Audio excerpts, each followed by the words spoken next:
Alright, so a couple of people have been asking me the most burning question that's on their mind right now. When is part 2 of One Night Only coming?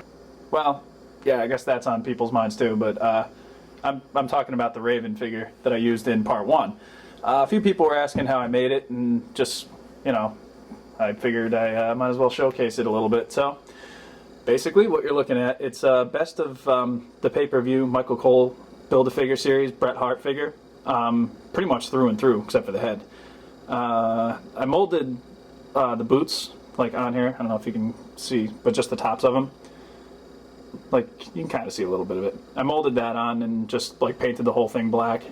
The tattoos and stuff, can you see? Yeah. I drew on, well, not onto the figure, but I drew them out on paper, and then, like, just kind of colored them in and put a layer of packing tape over it, and then cut them out and just super glued them down to the figure. So they're not terrible. I copied them off the TNA figure, just, you know, went from that, used that as a reference. A couple of pictures, you can't see that, I don't know, it's not focusing. I know he has a chest tattoo also, but I didn't even bother with that because he's got the shirt on. Also, the necklace is from the TNA figure, and the head obviously is too. This head was originally just a swivel, so you can't... Can you focus on that? Alright, well, whatever. The head was originally a swivel, but you had to modify it so that it could sit on the metal peg, so you had to cut away a lot of the bottom of it and hollow it out on the inside. It was kind of a pain. His head isn't even really on a peg, it's just... There's, like, wax in there that's holding it on, so I can still rotate it and get movement out of it, but at the same time it just pops off if I want it to. The necklace, I cut it, you can see in the back there, like it's cut and super glued to the back, so that way it stays on the figure. This shirt, I just cut up an old black piece of cloth, and like that's an iron-on transfer paper. I just drew that Punisher logo out, ironed it on, and then slapped the shirt on the figure. That way, I figure if I want to change the shirt, I can always just take that off or just make a different shirt and put it on him, because Raven always kind of wore different shirts.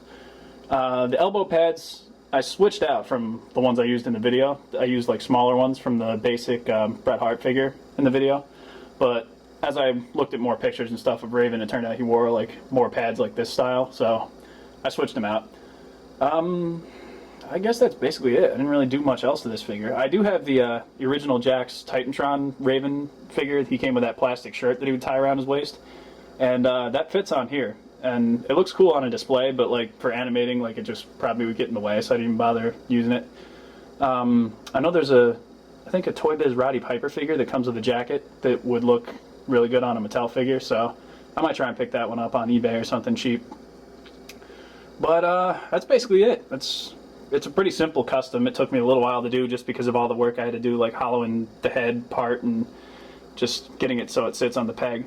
But yeah, that's it. I had to paint the wrist tape. I think I might have gone a little too far up his forearm, like it goes all the way up to the elbow pad, but whatever. It's a custom. I'm using it for animating. I don't care. But that's basically it. If there's any other questions about Raven, let me know. Leave a comment. Let me know if you, I don't know, think it's cool or if it sucks or whatever. Just let me know. Also, coming up on further parts of One Night Only, I'm going to have at least one other custom, maybe more. So, I don't know, if you like this video and you want to know how I make other stuff, I'll do other showcase videos on those customs too. I'm not an expert at customizing or anything, I just do stuff that I like. So, anyway, hope you enjoyed, and stay tuned. One Night Only Part 2 is coming, I guess, sometime. I don't know, whenever I get done with it.